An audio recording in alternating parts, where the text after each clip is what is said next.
What do you get when you cross a socially awkward high school outcast, a town full of werewolves, vampires, monster hunters, a prominent high school football star mysteriously murdered, and a pigeon brought back to life? Well, that's the oddly pedestrian life of Christopher Chaos. New book out from Dark Horse. You gotta check it out. All right, let's go on this journey and see what's going on here. It kicks off with Christopher Chaos, our main character, having a flashback. He's trying to calm himself down. He just witnessed a murder. He's trying to, bring down his anxiety. He's having a flashback of running through the woods, seeing it. He's trying to really just calm down. So he finally gets himself to just okay, breathe, be sensible, make everything make sense. It has to be right. He calms himself down and he's finally sharing his story with someone. He's like, all right, I'm gonna tell you how all of this started. And I guess what's the best place to start then actually at the beginning. That's where I'm going to kick off my story. And we go right into it. It kicks off with Christopher talking about how he was not like everyone else. That he was always off, not quite normal. Something was always different about him.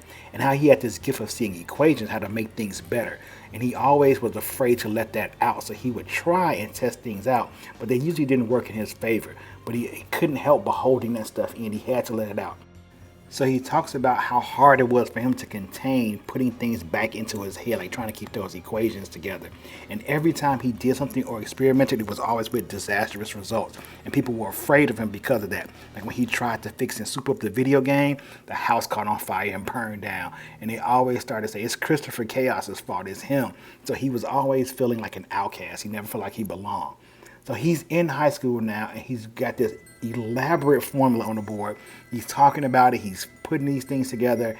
And he said, I know there's one thing that's missing. I don't know what that one thing is. And everyone else is looking at him like, what is wrong with him? Because it's all over the floor and the board. And I just can't help holding this. My brain wants to make something. And the teacher is like, okay, that was cool, Christopher, when I was talking about Hamlet. You were supposed to rehearse the part, like you didn't do it. And so everybody's like, you're not that cool. And we got the local high school jock, saying, real subtle, you really didn't take your time doing what you need to do. And he's like, Hayden, what about you? And Hayden decides to come up and read for the part. And here's the crazy part. Christopher actually has a crush on Hayden, so he feels extra embarrassed right now because he's like, I just embarrassed myself in front of the guy that I really like. So he said, it's always something with me. I just wish I had a way to figure all this stuff out. And but he said, I don't feel like I'm going insane. I don't know what it is about me.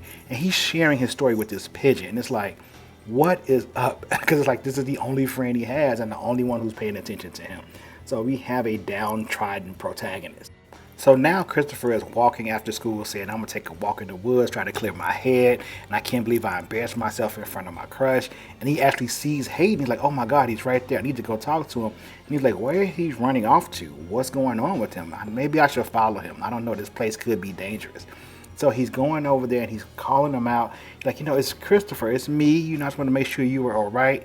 It seemed like you were going somewhere. Are you meeting somebody? Is everything okay? Are you safe? He says, I've heard that there are coyotes and wild animals in here, so maybe you should check to be safe. And then he sees Hayden has turned into a werewolf. He cannot believe it right in front of his eyes. Like, Hayden, is that you?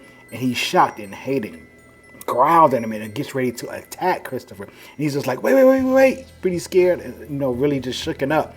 He swipes at him and knocks him down to the ground, which is something Christopher totally didn't see coming and unexpected.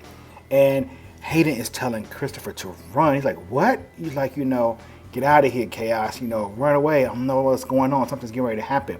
And you see all this white smoke and mist coming around from all over.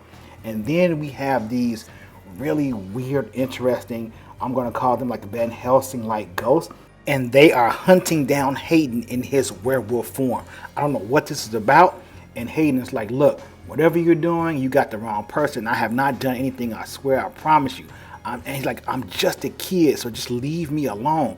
And Christopher's watching this whole thing take place. He's just like, no, what's going on? This cannot be. And Hayden looks terrified for his life. Then all of a sudden, you see all of them arm themselves with a weapon and bang. And that's how it ends. So if you like mystery, horror, and thriller, you should check out The Oddly Pedestrian Life of Christopher Chaos. All right, it's a good book. There are 3 issues out currently, and I'm definitely interested to see where this takes off. Peace.